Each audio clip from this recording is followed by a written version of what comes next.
Buenas, buenas. Vamos a hacer un repaso de nuestra clase de hoy, la revolución industrial y su trascendencia socioeconómica y cultural en la historia de la humanidad. Sobre todo va a ser una introducción, básicamente, para que nosotros podamos conocer, ¿no? Se habla aquí que el periodo de la revolución industrial se le llama al periodo en la historia moderna de Europa, donde suceden cambios principalmente en la economía agraria y artesana, ¿ok? Que estaba dominada por la industria y la mecanización.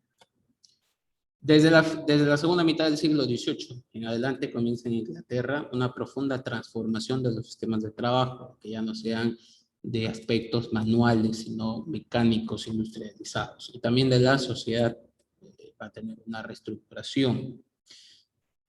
Este cambio, como nos dice aquí en la diapositiva, no fue algo repentino, sino que estaba de forma lenta e imparable que estaba sucediendo. Durante esos últimos 100 años, los campesinos fueron atraídos por las mejores condiciones de trabajos que ofrecían las fábricas en las grandes ciudades. Ya como empezaba el periodo de la industrialización en el siglo XVIII, comienza a surgir esta nueva clase de profesionales, porque no había, digamos, la clase trabajadora que manejaban las maquinarias, aquí es donde va a surgir esto, ¿no? Entonces, ¿qué elementos definieron la revolución industrial? Primero, los nuevos descubrimientos que hicieron, inventos aplicados a la tecnología y el desarrollo de máquinas que reemplazaban la fuerza humana. Sobre todo lo que buscaban las máquinas, reemplazar la fuerza humana y dar paso a hacer una actividad grande con pocos operarios, ¿no? Tener menos mano de obra y poder tener una mayor producción. Todas estas pequeñas villas, pequeños lugares, se habían convertido ahora en grandes metrópolis, que habitaban cientos de miles de personas ahí.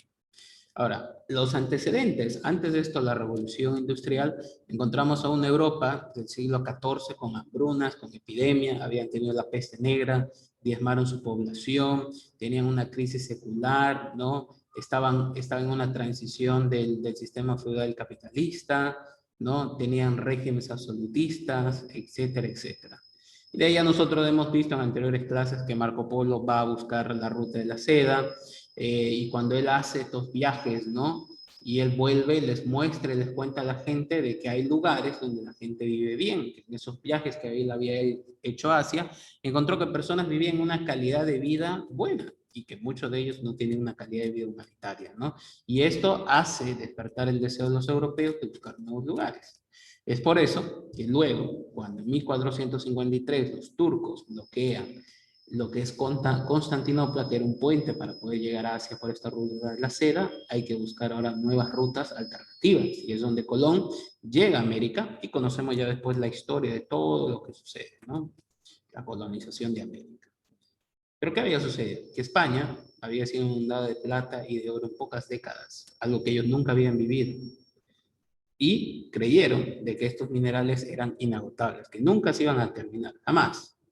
Y esto llevó a España de que prefirieran comprar de otros países todos los productos manufacturados, todo lo que se pudiera producir, en vez de producirlo ellos, industrializarse, teniendo esta cantidad de riquezas, sino comprarlos. Entonces, esto llevó a un decaimiento de la economía. ¿Qué se reflejó primero? Por ejemplo, en Sevilla habían 16.000 telares para hacer ropa. Y en la época del rey Felipe II solo quedaban 400. ¿Por qué? Porque la gente prefería comprar en el extranjero que producirlo, ¿no? ¿Y qué pasaba con los técnicos y los ingenieros? La gente que era aplicada, estudiosa, quería innovar. No podían hacerlo, por tal razón tuvieron que irse a otros países y migrar. Y esto hizo que en España su población descendiera de 10 millones a 8 millones. Y no solamente eso, sino que en esta población había, miren, 312.000 curas, 200.000 clérigos, 400.000 frailes, o sea, casi 1 millón de personas que estaban en estas órdenes católicas, que pertenecían a la rosca católica, que vivían del sueldo de tesoros traídos de las colonias.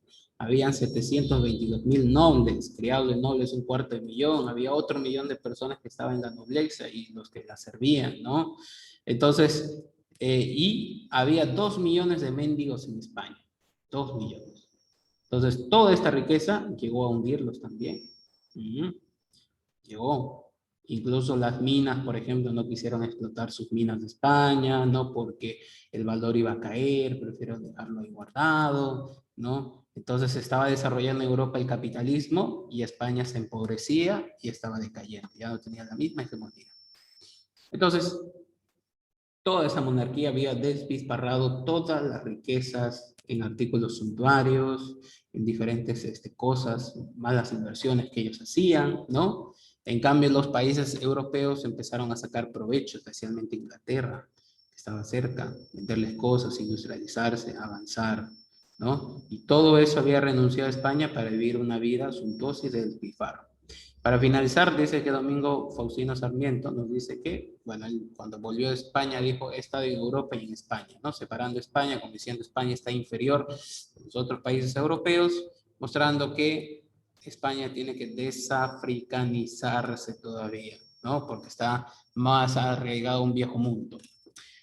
La actividad que tenemos que investigar sobre las primeras producciones, sobre qué se fabricó en la industria, en la revolución industrial o los primeros inventos desarrollados en esa época.